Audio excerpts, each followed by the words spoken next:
Hello and welcome to episode 63 of the True to Life podcast. This is take 2. It was just interrupted due to some Joey duties, which we'll get into later in this episode. But I'm here joined with Alison, who's the CEO and founder of Joeyco, which is the matchmaking service that was able to find me a place to live here in the Bay Area and finish out my time at Dominican.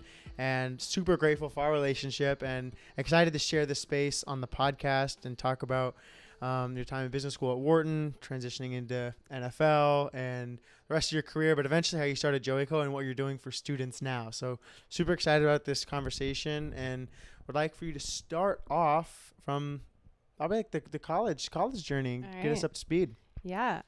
So I grew up in South Florida. I went to University of Pennsylvania. So the business school there is called Wharton. I studied finance and legal studies, finance, because that's what all good business undergraduates do. They study spreadsheets, and then legal studies because that's where all the sports business classes were. Mm-hmm. I was really fascinated by the competition and cooperation paradox in sports where, you know, the Eagles and the Cowboys can be bitter rivals on the field, but then have to figure out how to share revenue to develop the entire NFL model. And that from a business sort of like nerdy business side of things was always really fascinating to me. So I ended up working at the NFL right after school, found a friend who had worked at the NFL for an internship. And I was like, that's the coolest thing I've ever heard. Please tell me everything you know and introduce me to everyone that you worked with. So I could get that job too. And it worked out. Worked there in a rotational program right after school. And that's how I started my career. So what do you think you learned leadership wise and working in an organization so big at the time in the NFL? I think there's a number of lessons I gathered from that experience. It was a rotational program, and I think it's actually a great way to start a career in a rotational program. So much of an early career is figuring out what you like and what you don't like. You kind of have these ideas coming out of school of what you think you want to do as a professional, and a lot of them are wrong, quite frankly. So I learned a lot about things I liked and didn't like. I think for me, I knew I really liked negotiating. I really liked sort of creating win-wins and finding ways for different organizations, different people to work together to come to a much better solution. And so that was something that I really took away, you know, the roles that I really enjoyed. And, you know, I spent a bunch of time in the media department, which is where the league negotiates the media rights and garners the majority of its revenue. That was primarily a negotiating role where we would work with ESPN, NBC, CBS, Fox for the TV rights, but increasingly at that time, and not to date myself, but these were some of the first digital partnerships that the league was actually doing. So I was responsible for Google relationships, Apple relationships, newly Netflix and Amazon relationships, and that was all negotiating. So really not being afraid of, you know, differing goals in business and finding ways to create really beneficial sort of partnerships for both sides was always something I was interested in. And I really kind of cut my teeth on that at the NFL. So something about negotiation, like my mind goes back to, I used to negotiate with our parents on like a bedtime or like a sweet treat or stuff like that. But then now you're getting older and you don't have like a parent that you're negotiating with necessarily. It's with your employers or like more business relationships. And the first time that I was really exposed to that was with Joeyco and negotiating with my soon-to-be host family, which is a really cool opportunity that I think Joeyco gives to students to experience having a negotiation, being in that space of like what you're asking for versus what you're receiving. So do you have any tips for negotiation? Yeah. Two tips. One, being prepared for a negotiation is one of the leading indicators of like getting the outcome that you're looking for.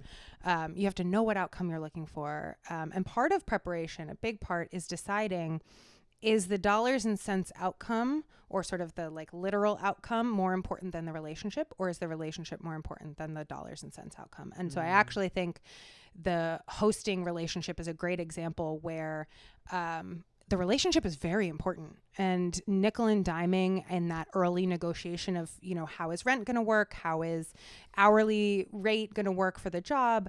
You know, sometimes those dollars really, really make sense. but the relationship really makes sense too. And so there may be other examples of negotiating where, you know, maybe you're in a large marketplace and you see, you know, something that you really like and you're, you know, haggling with someone about the price. You're probably not going to see that vendor again. Maybe you do, maybe you see them, you know, that's a scenario where the relationship doesn't matter as much. And so how you act and what concessions you're willing to make may depend on the relationship. And I think preparing and being aware of what is most important to you and what are you really prioritizing, it may not be the dollars and cents in that negotiation sometimes. So being prepared is just sounds like number one. And being willing to make concessions based on what it is that you're looking for. And I think when I was making negotiations, like obviously there's, you know, a dollar amount that I want the rent to be at, but then there's also like those little like intangible things, and even taking the Joeyco like relationship like out of it. Negotiating in general can be a little bit of like a nerve-wracking thing, because it's like, who has power, right? It's probably at least for students or people fresh out of college, like they don't necessarily have the negotiating power yet. So do you have any advice for people that don't have negotiating power but still like to feel like they're coming out ahead? I prefer the word leverage versus power. I like that. I think that one of the things that is really worth preparing and is very valuable is listing out what leverage does the other side have? What ability do they have to change the terms of what you're negotiating? And what leverage do I have? One of the biggest components of leverage is, am I willing to walk away? So it's called the best alternative to a negotiated deal, or your BATNA. Your best alternative to a negotiated deal may be walking away. And I think that's something that people who believe that they don't have leverage or power undersell for themselves. You actually don't have to do a deal in a lot of cases. And remembering that and reminding yourself of that, you know, I think you're spot on. Emotions can be really confusing in a negotiation setting. And you, especially if you haven't had a lot of opportunities to negotiate, they can be really distracting. They can really make you make decisions or say something or, you know, change the way that you're approaching the deal because of some emotion that you're feeling. That's where preparation can really help you calm those emotions, calm the fear or the anxiety or the stress that you may have around negotiating. And you can remind yourself, look, I can actually walk away from this and it's okay. Like I will be okay on the other side of that. And having really thought through what your best alternative is, gives you that confidence to go in there calmly, and clear-eyed about what you're actually trying to achieve. Yeah, I mean, knowing that you'll be okay and you can walk away regardless, that's a great point. I didn't even think about that. And that's something that anyone has. Two people walk in a negotiation room, either one can decide to leave. I love it. You also mentioned win-wins, and I think it's a perfect segue into Joeyco, company that you had founded. When did you found it, actually? About probably 6 months before I met you. So end of 2023, kind of beginning of 24. Well, just perfect timing for my case. So talk to us about that spark. Like what clicked, like when you had the idea, like talk about that. So I was working in healthcare so I ended up going to grad school. I got my MBA. After grad school, I was really focused on health and healthcare. I worked at Kaiser for several years, and I worked at Amazon Care, which is their primary care startup. In both of those experiences professionally, I was kind of frustrated by two things. There were sort of these professional recurring themes. One was we over-medicalized a lot of human connection and human well-being. And there were a lot of opportunities for connection that couldn't be, quote unquote, monetized by the medical system. And that often fell through the cracks. So that was one thing that kind of frustrated me. The second was we wanted to expand access to, you know, tried and true medical care. And we often couldn't expand access because we struggled to hire certain licensed professionals. And I did work at Kaiser in hospice and pediatric mental health, at Amazon Care. I did work all the way through to, you know, rural nursing environments. And in pretty much all of those cases, how and when we could hire someone was rate limiting. We couldn't go faster because we had to hire someone with a specific licensing. And often that person was too expensive, or we were unable to find them. That like hiring was a barrier to access. So I knew professionally, I wanted to solve that supply and demand imbalance. There were too many people seeking well-being care, medical care, and not enough people able to provide it. So that was kind of in the back of my mind professionally. Around the same time, I had 3 older adult family members who were aging alone and had bad outcomes. My husband's grandmother was isolated during COVID and experienced a pretty significant both mental and physical health decline. My uncle retired to his hunting and fishing cabin. He took all of his pennies and was so excited to be hunting and fishing the rest of his days. And my cousins got a call. He was driving the wrong way down the highway. And lastly, my godmother fell in her bathtub, and there's some discrepancy about how long she was there before someone found her. And, it felt like these experiences with people that I loved and cared about kept happening. And there was this sort of drumbeat in my personal life of age alone, bad outcomes, age alone, bad outcomes, age alone, bad outcomes. And I couldn't really ignore it. I couldn't really get that out of my head. And the real aha came when I had kids. So I was relearning about childcare and the au pair program, which you're probably too young for a lot of Disney Channel movies, but there was sort of a Disney Channel movie that was about au pairs when I was growing up.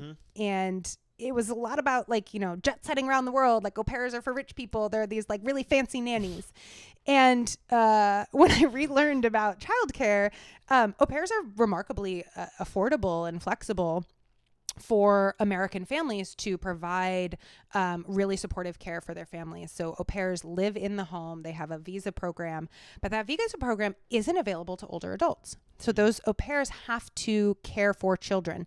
And that didn't make any sense to me. So a lot of my aha came from, why can't you have live-in supportive non-medical care for older adults similar to an au pair program? And that's a lot of what I'm trying to recreate with Joeyco. Honestly, I've seen it more now. The connection aspect. And I think we talked about it. Like some older families, like they just want somebody in the house. Hearing the door open and close, knowing that someone else is down there, does a lot. And there's definitely a loneliness problem going on with the increase in technology. I've even noticed it with myself, like in my junior year, finding myself just kind of slowly going on to my own little path. And it's so easy. It's much easier now than it ever has been because there's so many distractions. Like you can just get lost on your phone, iPad, computer, wherever it is, or just in your own like project. But at the end of the day, it's like we all still want to come back to community. We want to come back to family, friends, people. Like human connection is like the most important part about our human experience. And that's something that Joeyco provides. And it's also something that I've seen now in my own life kind of come like full circle, like my junior year being a little bit more socially distant, and then this senior year making it my one single push to not only put myself back into the community, but also actively create events at Dominican where we have more community building and more human connection. Because I feel like if we keep going the way that we are, we're just going to continue to be divided into our own echo chambers, into our own social medias, into our own stuff. And it's I love the mission, and I feel like older people need it, but also younger people might need it as well too. I couldn't agree more. I think, something I was less close to but have really deepened my appreciation for is the student mental health crisis facing 100%. Our country. That we sell this, if you just get into college, you'll have made it. And so many, right. And it's, we kind of drop students off at college and say, good luck, go achieve your dreams. And, there's a phenomenal, research institute at Temple University that does basic needs research for students. And they have this amazing survey. And this one quote always sticks with me. They actually, referenced, I don't know if you know the meme of like the dog with the fire and the dog saying like, it's fine, everything's fine, where the fire's kind of going on in the background. This student basically said, it's like that meme with the dog and the fire, where you're trying to make ends meet and you're trying to figure out how to pay for school, have a part-time job, achieve your goals. I'm sure as a student athlete, it's even more complicated 100%. To just, there are only so many hours in the day.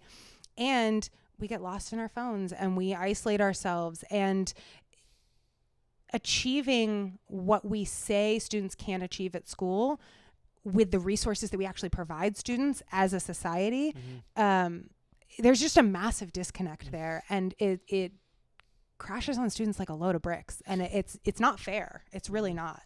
Not to mention, like, school's only getting more expensive in university, and there's not the same quote unquote guarantee after college. So that's another reason why it's even more important to have those connections in school. Like, if you go through college and if you're just minding your own business, doing your own thing, you're going to get out to a world that is completely changed. And I think that's what I'm starting to realize in the senior year. So I'm trying to like slow things down and like, all right, I have this one more year of school. And then once that's done, it's like, we're really stepping into this whole thing. And part of the reason, like, but having this platform, like, where I can share these ideas and these revelations, because like, I've been doing this since my freshman year of college at Holy Names, and my perspective then versus now, it's like it's changed so much. And our world's changing. School's getting more expensive. Everything's getting it's like getting out of hand. But there is still there's still a light here and stuff to highlight. But in that, there was something that I wanted to bring up, and we can talk about as much as you're willing, but what's going on with the Napa schools and with Joeyco, trying to get it out more to other areas. So with you taking the hint I just gave you, can you add more onto that, whatever you're comfortable sharing? Happy to. Yeah. So, one of the things that we have seen, what we, just for listeners that aren't as familiar with Joeyco, what we provide for students is affordable housing and flexible employment. You live with an older adult in a room that they can provide to you. You pay them rent, and to work off that rent, you earn a wage that you agree on with that host, and that host pays you back for the hours that you work. And ideally, that makes your rent a lot more affordable. So it starts out in an affordable room, and you kind of work that off as you go. We have worked with a lot of basic needs coordinators and directors at a lot of wonderful schools who are incredibly supportive of us and their students, and want to provide this as a resource for students who are looking for some relief in the totally unaffordable world that they find themselves in. There have been instances where there are campuses that have in recent years built lots of on-campus housing. So and I'm sure you experience this at Holy Names, but in general, there's in higher education a real challenge for making ends meet at these schools. They need new sources of revenue, and many schools have invested in their on-campus housing.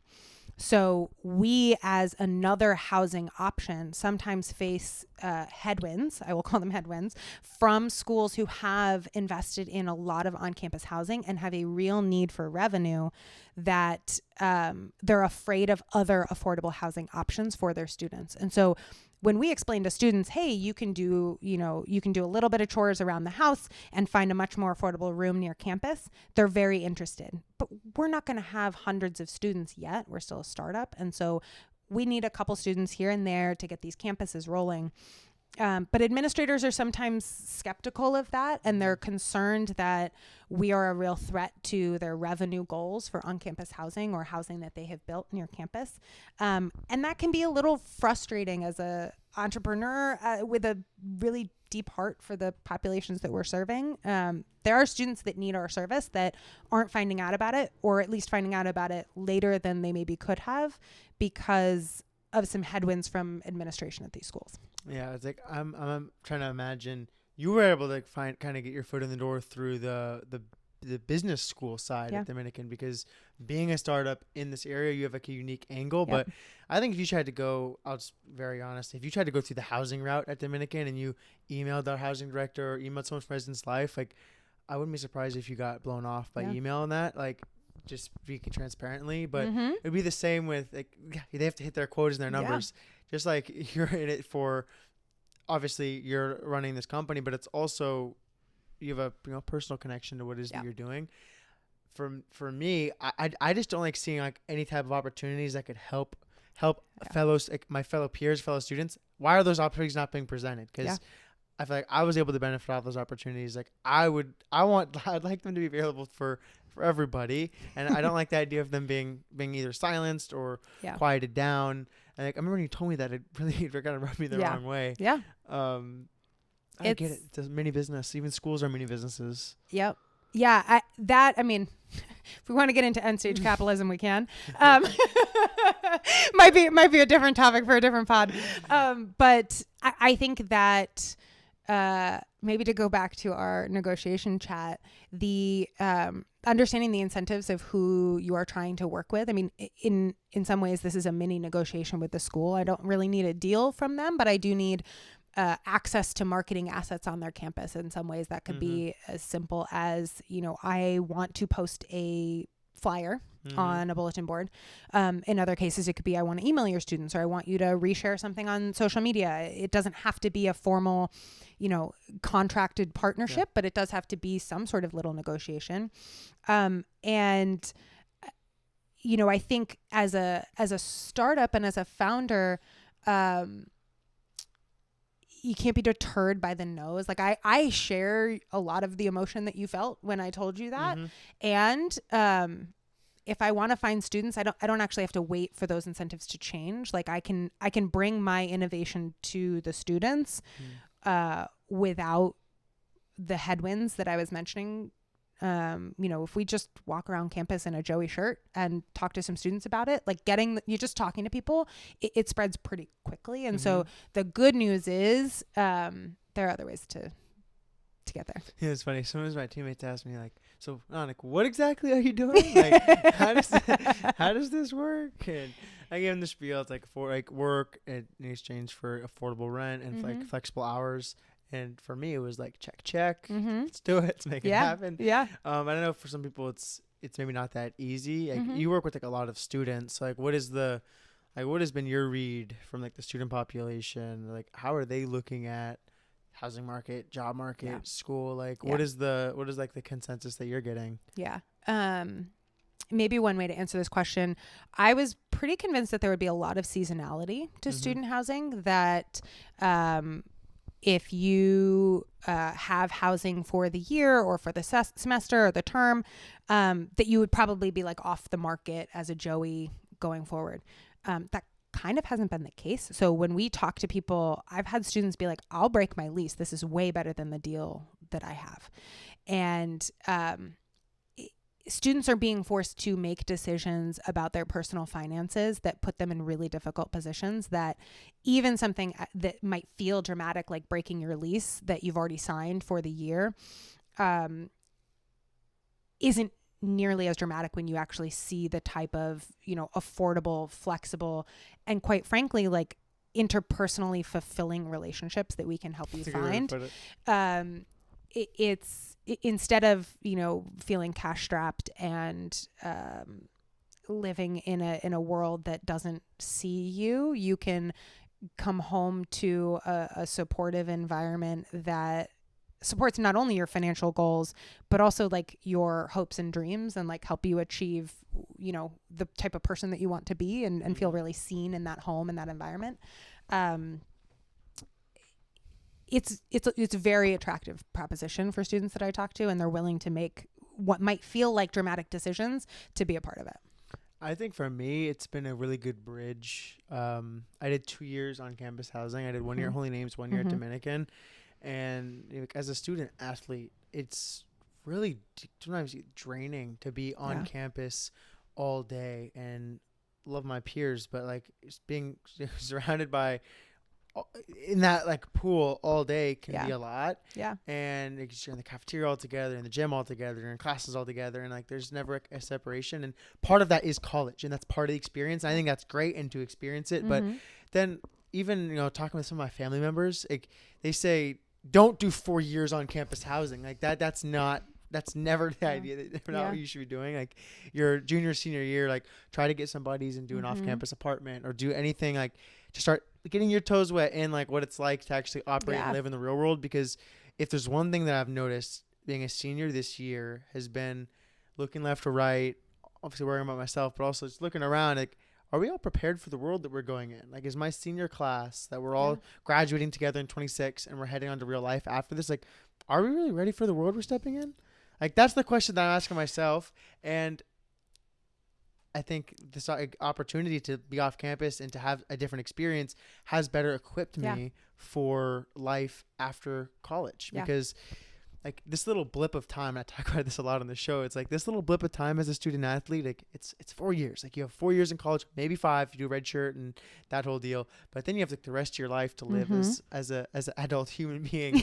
So it's important to start learning some of those skills now, and I think that's definitely part of the magic. Yeah, no, I love the way that you just characterize that, because I think whether it's, you know, negotiating the rental contract or the job, or, you know, the small things. I mean, you know, we were just interrupted for a Joey task at the beginning of this, but it's, you know, how do you meet a vendor and, you know, negotiate vendor contracts on behalf of your host, or how do you actually just do the things that the real world requires?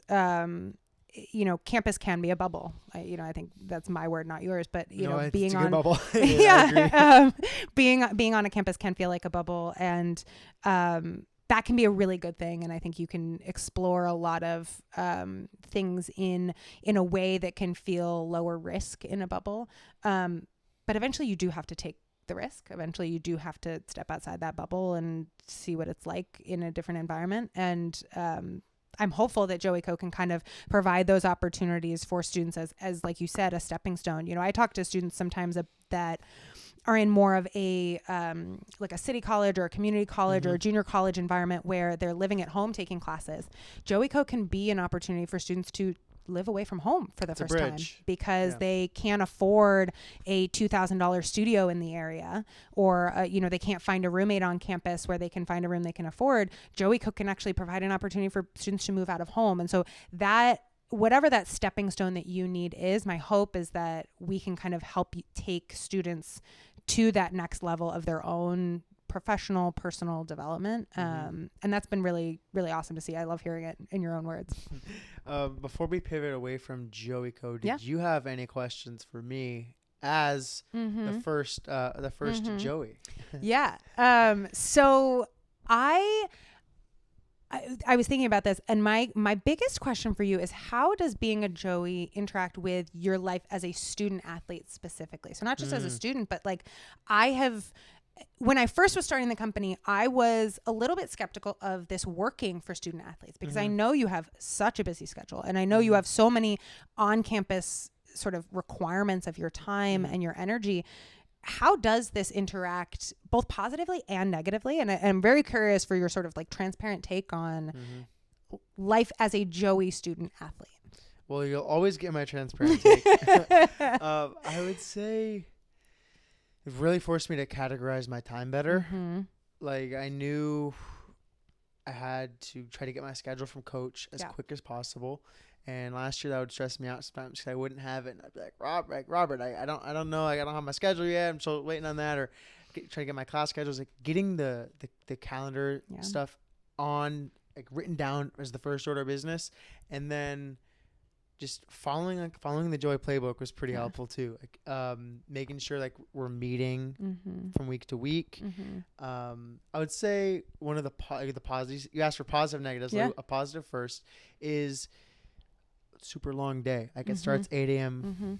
8 a.m. weights, then it's practice for 2 hours, then it's all day of class, and then maybe I have a tutoring or coaching client for myself, and then I finally get home, and you know, I might just like pass one of my two hosts, like Robert or Paige, like in the hallway, and it's just a little high, a little bit of warmth, and it's like after like a long day of just being like sometimes a robot, just like getting things done. Like it's nice just to come down, let my guard down, and have like just a light, airy human connection, and it's that for me is it's nice to still come back, and it's not completely empty. It's like I'm not just like living alone in isolation.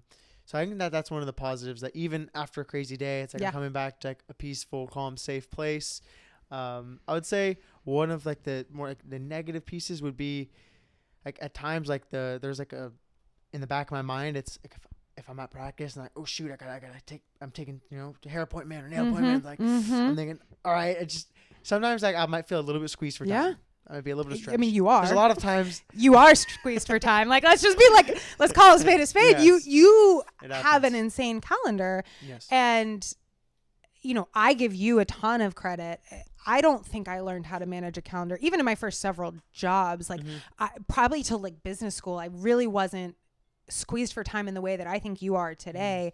And that will serve you for so long. Not to say you should always have a calendar this busy, like maybe a little bit less at some point. But I give you so much credit because there aren't that many students your age who are able to navigate that and manage that. And you have such a heart and such empathy for the work that you do with the family here, and such sort of like pride and integrity in what you put on the court, what you put into the classroom. Like you don't let yourself fall below the bar. And I think that that speaks a lot to just like your character and like why you're such a great addition to this program, but also just like gonna be an amazing, you'll be fine on the other side of this, this graduation thing. One thing about like myself has always been, I've always been obsessed with the concept of leadership. And, I did a basketball camp when I was like a freshman or sophomore in high school. And it was leading yourself was like the first step. Like, can you lead yourself in whatever it is that you're trying to accomplish? And then how can we lead others? How can we get others along on the same goal? And I was able to experience that in high school, and it was really fun. I ended up, having an amazing senior season because of those camps I went to, and I got to practice it in real time. And then in college athletics, I've tried to do the same thing. I've tried to capture that same magic, and it's been a little bit tougher. But I have been able to now find that with PSAC, which is like the leadership group on campus, and also with Joey too. Like there's a sense of like fulfillment, and like we're all winning together. And for me, nothing's better than like winning with other people, because it can be great to get your individual wins. Like you need that, but the feeling of like winning as a group has always been. That's why I've played basketball for so long. It's something about accomplishing a goal as a team has just been it's so fulfilling. And our little Joey family, like that's a little team, and those little wins like throughout the day, like those lift me up too in a different kind of way. That's not related to school, basketball, or any of the extracurriculars. It's like it's a different way that I can still get a win check mark on my column, no matter what happened during the hectic, crazy day. Totally. Yeah. No, I think that what is really powerful about like athletic leadership examples, like I'll give an example from my like high school time. I was captain of the volleyball team in high school, and we were losing so bad to this one team, and it was like we should not have been losing, and like it was one of those days. And as a captain, I was like trying to figure out how to like turn the vibes around. I've always been just like a loud person. I've always been a person not afraid to use my voice. Like it's always just sort of been something about me.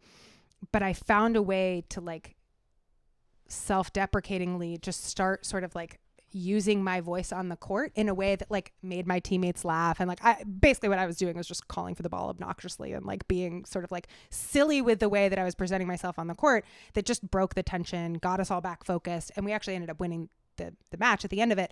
But the lesson wasn't like, oh, we won the match. The leadership thing that I got from that is like, don't be afraid to be yourself. Like people will follow you because you're yourself, not because of the achievement on the court, because the thing. And so, to your point about leading yourself, you actually have to know yourself to lead yourself. And like, that's kind of the first step. And I credit my athletic experiences with teaching me a lot about myself. And, today leading a team as a startup founder, it's similar in a lot of ways, that like I keep going back to like, how do you compete to win in a way that is authentic and true to yourself first, and people find you. I'm obsessed with the team that I'm building at Joeyco. They're just wonderful, wonderful people. And that's because I've been unabashedly myself starting this company, and I've Mhm. started it with my values and my integrity and my voice in spades. And that has attracted people like you and Robert and amazing, initial customers. It's attracted a team that could not be happier to work with. And leading as yourself is quite possibly the best lesson that sports can actually teach you. There's nothing else for me to even add to that. I love it. I love it. Do you have any other thoughts that you wanted to get out into the world before we move into some rapid fire fun questions? I think my only other question was more around, what do you wish you knew about what was one of the bigger surprises about becoming a Joey for you? Because, I think I had a lot of thoughts about how this relationship would evolve with you and Robert. And I'm just super pleasantly surprised. I mean, not that I thought it was going to go poorly, but it could not have gone better. So I'm actually curious from your perspective, what were you maybe worried about that you shouldn't have done or thought would happen and maybe didn't? I think the first answer that comes to mind was how strangers can become family so quick over the course of a year. 3 or 4 months in, we're baking persimmon bread together. Those were the best pictures that you guys sent me. It's the best. And then 5 or 6 months after that, it's they're cheering at games. They're, Robert's helping me with any problems that come up with my business right now. Or it's amazing that 2 people that I had met at the beginning of August of 2024 could now be people that I'm going to know for the rest of my life and have in my life in some capacity, moving forward. Obviously with time, that happens, but I didn't expect it to happen the way that it did. Totally. And it's we just signed a new lease in August, and it's I have another year, and I get to kind of coast through graduation, and I have a summer, and then the fun really begins. But I wouldn't have expected it to happen as quick as it did. Yeah. I couldn't have asked for a better situation. I think he's knocked it out of the park with the matchmaking. It is hard to have imagined how well this is. I mean, you guys are all gems. We're just here just blowing smoke. It's awesome. All right. So for our rapid fire, are you going to coffee or tea first? Coffee for sure. Me too. Iced or hot? Hot. Year round. Even in the summer? Year round. Oh yeah. I have a Yeti mug. Then. I have a Yeti mug to keep it hot as long as possible. So you don't even like iced coffee at all? Every once in a while I'll dabble, but it's a hot. Andy's has some mean iced lattes. Andy's is the best. Andy's the best. What's one book recommendation that you have to share that's helped in leadership, business, or life? Yeah. Maybe I'll go with a negotiating book, Bargaining for Advantage by Richard Schell. He was my negotiation professor in undergrad, but he really does talk about that nuance of, what preparation should you be doing? How should you be preparing from an emotional standpoint? How should you be preparing from a leverage standpoint? He really breaks down that process of negotiation. And I go back to the lessons I learned in that class and from that book all the time. Bargaining for Advantage by Richard Schell. I'm going to pause the rapid fire because I actually have another question that popped up. This one's a little bit loaded because it's something that I've been kicking around quite a bit personally. How do you continue to stay optimistic in these ever-changing times? It hasn't been a secret, really where I stand with this podcast. After I released an episode right before the election, and it was all about voting. We ended the podcast just telling people, go out and vote.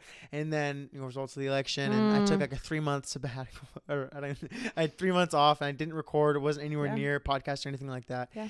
And since then, I don't even know how many months we're in right now. I feel unsure about the future a lot of the time, and a lot of young people do too. A lot of Gen Zers. We're confused, lost, hurt, angry. We feel like our government's betrayed us. At least these are the words that I'm feeling, and from people that I've talked to that are my age. So with you raising kids in this new world, you're owning a business here in America. What are you seeing? How do you stay optimistic? How do you stay forward thinking in a sometimes dark world? Yeah, no, it's a great question. I I was actually having a similar conversation with my team this morning. The work that we do keeps me optimistic, because what I am looking for in a customer and a Joey, in the conversations I have with just any everyday people, there is a generosity to people who are interested in this business that gives me hope that, you know, the world is not zero sum. It does not matter how many people that I fervently disagree with try to tell you that there is scarcity in this world, that try to tell you that if I get it, you don't, that if I win, you must lose.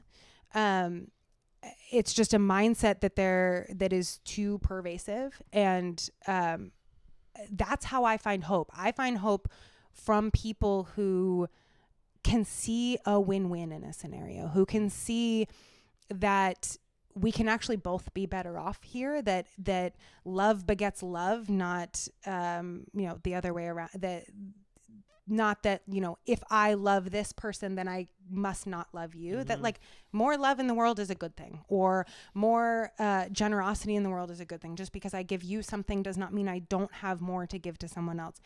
The idea that we do not have enough money in this country to create a system where no one is without is just wrong. Like we are a country that has an abundance, and it just happens to be hyper located with a few people. That's a nice way to put it. And anyone who tries to convince you that there isn't enough to go around probably has plenty for themselves. And I find hope in the fact that there are still so many people, and that this business is getting momentum because there are enough people in this world who believe that human connection really matters, that like in real life communication really matters, that we can actually help each other out. I have customers reaching out to me being like, I don't know what to do about the macro environment. I don't know what to do about the national politics, but I do know that in my community, there's a housing shortage, and I have a room that's vacant, and I can provide that to a student. I have people coming to me with their altruism, with their heart, saying, I want to be part of the solution. I have students coming to me saying, I've provided care for my family members, and I want to provide that for other families because I know how hard that moment can be. The people that I interact with on a daily basis in this business are generous, are kind, and they are out there. They just aren't online. So the more you spend time in these online cesspools of people convinced of a scarcity mindset, the harder it is to find that hope. But every time we go out and just talk to someone, there's generosity, there's kindness, there's love. And it's just a matter of getting out there and chit-chatting. 100%. I get optimistic when I am gathered with other students. Yeah. Because I begin to see that like we have so much more in common than what separates us all. Like all of us there's just a lot more of hardworking Americans that are literally just trying to find their way in this world. And yeah, the more that we're connecting in person and we're talking, like we realize that we can connect and relate to each other on so much more than what the cable news pundits are saying on CNN, MSNBC, all that stuff. Like there's so much more to the human connection, the human conversation than what the media has been telling us. And there is a little bit of light. As long as we're still able to do that, which we are, protected under the Constitution for now, hopefully it stays, then we still have a fighting chance. And as long as our young people know that, and for me, it's just getting the young people to know that, like getting my fellow Gen Zers to realize that we have the power, we need to get active, and we need to get out and vote. It's super important. And the other thing I would say specifically to young people, and something I've found a lot of hope in lately, is like, this country's kind of never had it together. And like reading history of times where it's been a real mess before and people got up and said, this is not okay, I'm going to fix it. And I've always been a sucker for like, what is an average human doing in a quote unquote historical moment? Because guess what? We're in a historical moment, folks. So if you consider yourself just like an average regular person, read some historical fiction about a random time in history. What was a regular person doing and thinking during what you now consider a historical moment? This is your chance to stand up and be the smallest version of the values you believe this is where you do it. You get out there and vote. You show up at the protests. I bring my kids to all my protests. We did at the No Kings protest. We did Princesses Not Kings, and we all dressed up with our like best, kitty princess gear for the 3-year-olds. Like, whatever it looks like for you to stand up and live your values, like, this is your chance. This is the historical moment. And it's always been a mess, but it takes all of us to stand up and say something about it. Yeah, and right now is not the time to check out. And it's something that I'm looking to continue to do with my conversations on campus, is realizing that we have the power still. It's like in the American people, like, that is the power. It's in us as our individuals, and we just have to exercise it. Exactly. Awesome. So what was your biggest oh no moment as a founder? Great question. No, so I'm an idealist. I'm like, oh, this is just going to be so great. We're just going to we're just going to go do it. And I had what ended up being a very expensive call with some very expensive lawyers, where they kind of told me I wasn't allowed to do anything that I wanted. So this is a regulatorily complex area, complying with employment regulation, complying with landlord-tenant regulation, making sure that we aren't providing healthcare and being sort of distinct of healthcare regulation. All of those things were things I understood, but did not have a firm enough grasp on to offer something to a customer. So that was probably my biggest oh no moment, where I thought we could just kind of figure it out as we go. And I think there's this trope with startups where it's like, move fast and break things. Well, I'm moving someone into someone's home. Like, I can't break, like, you can't do this business and just like break stuff as you go. You really do have to have your ducks in order from a compliance and a regulatory perspective, from a trust and safety perspective. So that oh no was just trying to get to market a little too fast and being a little too idealistic about like, oh wow, we're gonna like go find these amazing people, and you kind of gotta really dot your I's and cross your T's from a legal perspective. That was probably the biggest oh no.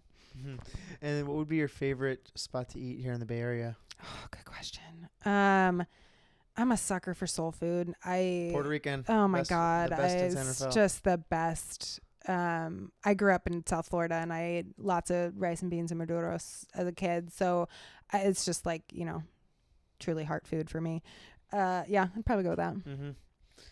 That when I first was transferring over here to Dominican, my aunt was like, there's just my favorite Puerto Rican restaurant is right there. We're going to have to go.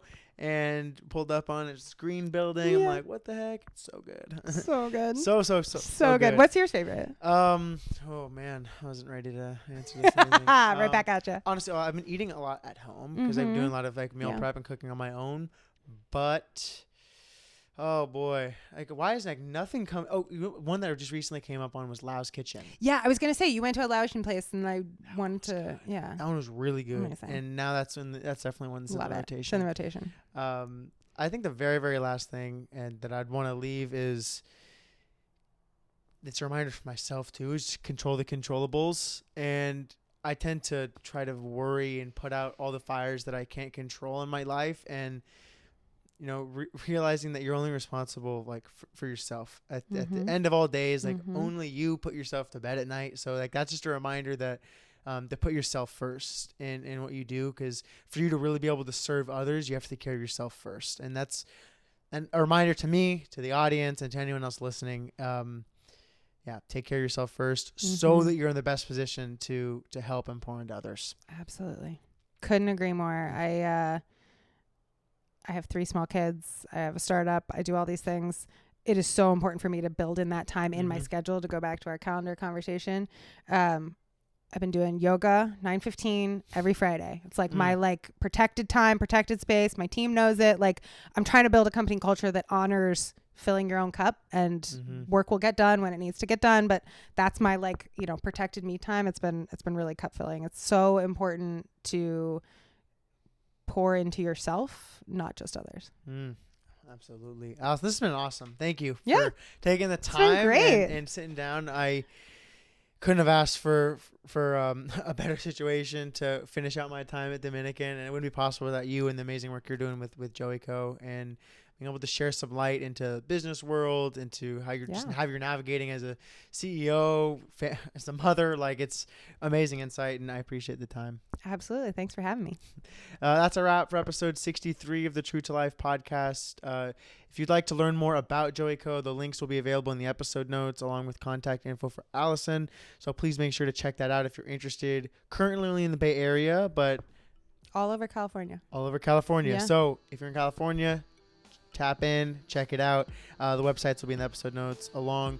Please make sure to subscribe and follow to the show, and share and send to a friend that might take away something from this episode. I think it's the number way to grow a podcast is by sharing it. So please, that would do a great favor for me. So thank you so much, and we'll be back here next time.